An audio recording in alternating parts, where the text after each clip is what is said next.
Assalomu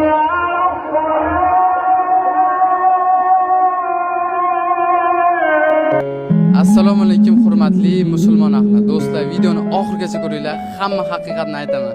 Nima uchun piyoda kelganman, nima niyatim aytaman do'stlar. Xullas do'stlar, bilasizlar, ko'p videolarda aytib o'tganman. Oxirida niyatimni aytaman. Oxirida bilasizlar nima uchun piyoda kelganimni deganman.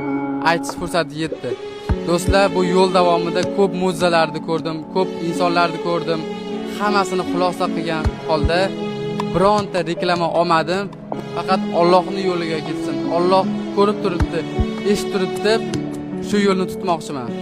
Xullas do'stlar, shu Nedik akkauntimda Makkaning eng bosh imomi Yassir Do'sariga o'z profilimni berib yubormoqchiman va meni kuzatgan insonlarga savob yog'ilib turishini xohlayman va akkauntim Nedik akkaunti shu yerda qolishini